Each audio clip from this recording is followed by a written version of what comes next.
लड्डू गोपाल की कहानी और उनकी एक ऐसे भक्त की है जो निस्वार्थ भाव से अपने प्रभु की सेवा में लीन रहती हैं।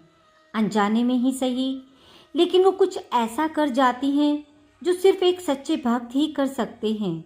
श्री कृष्णा के बाल स्वरूप लड्डू गोपाल की अपार कृपा उन पर बरसती है।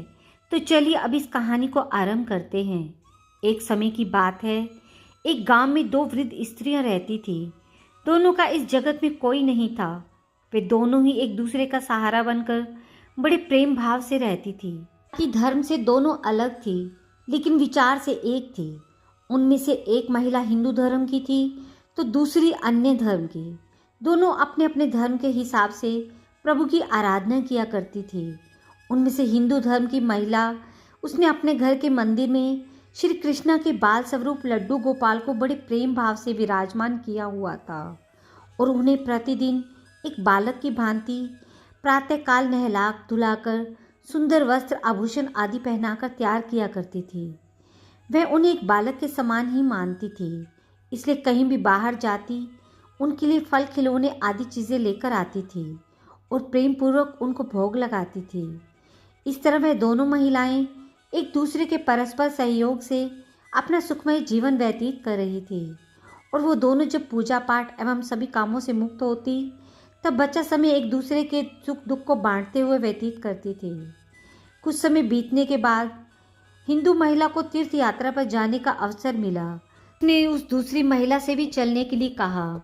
चूंकि वृद्धावस्था अधिक होने के कारण चलने फिरने में थोड़ी असमर्थ थी, इसलिए उसने जाने से मना कर दिया और कहा कि मुझे चलने फिरने में परेशानी होगी, इस कारण तुम्हें भी तीर्थ यात्रा में विघ्न रहेगा। तो वो महिला उदास मन से तीर्थ यात्रा पर अकेले ही जाने के लिए तैयार हो गई। और जाते वक्त उसने उस महिला से कहा, सखी, मैं 1 माह के लिए तीर्थ यात्रा पर जा रही हूँ। मेरे आराध्य श्री कृष्णा बाल स्वरूप लड्डू गोपाल का ध्यान रखना। उन्हें बिल्कुल एक बालक की तरह स्नेह देना। प्रतिदिन स्नान आदि कराकर सुंदर वस्त्र आभूषण पहनाकर भोग लगाना।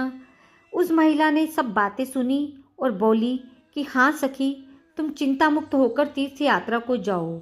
मैं तुम्हारे लड्डू गोपाल की भली भांति ध्यान रखूंगी। इतनी सब बातें बताकर वह महिला तीर्थ यात्रा को निकल गई। दूसरी महिला ने सारा कार्यभार अपने सानिध्य में ले लिया और बड़े उत्साह और उमंग के साथ सुबह उठकर नित्य कर्म से निवृत्त होकर लड्डू गोपाल के स्नान की तैयारी में लग गई। उसके बाद जब वो उन्हें नहलाने लगी तो वो उस महिला की नज़र लड्डू गोपाल के पांव की तरफ पड़ी तो वह दंग रह गई, क्योंकि उनके पैर मुड़े हुए थे। उसे लगा कि उसकी वजह से उनके पांव टेढ़े हो गए हैं। इसका मुख्य कारण ये था, उस महिला ने जब भी लड्डू गोपाल को देखा था, वस्त्रों एवं आभूषणों से सुसज्जित देखा था, तो वे इस बात से अनभिज्ञ थी कि लड्डू गोपाल घुटनों के बल पर बैठे हुए थे और उनका बाल स्वरूप ऐसा ही है।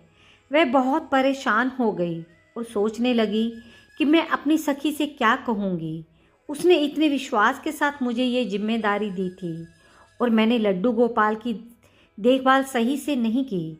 ये सब सोचकर वह चिंतन में बैठी ही थी कि उसे याद आया कि उसकी सखी ने कहा था कि लड्डू गोपाल सिर्फ एक प्रतिमा नहीं बल्कि जीवित होते हैं।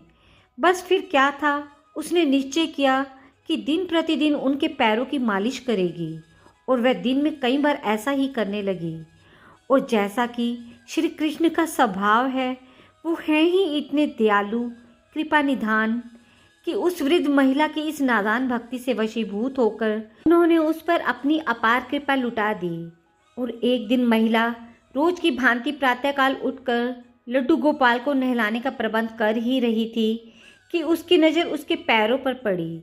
उसे लगा गोपाल के पैर ठीक हो गए हैं और ये सब देखकर वह वृद्ध महिला खुशी से फूली न समाई और ये सारा वृतांत सुनने के लिए अपनी सखी का बेसब्री से इंतज़ार करने लगी।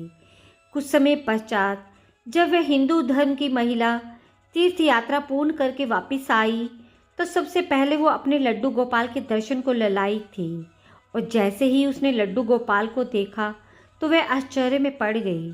उसने देखा कि लड्डू गोपाल खड़े हुए थे। उसने सोचा कि शायद ये उसके लड्डू गोपाल नहीं हैं और अपनी सखी के पास जाकर ये सब पूछा। उस महिला ने सारा वृतांत उसे सुनाया।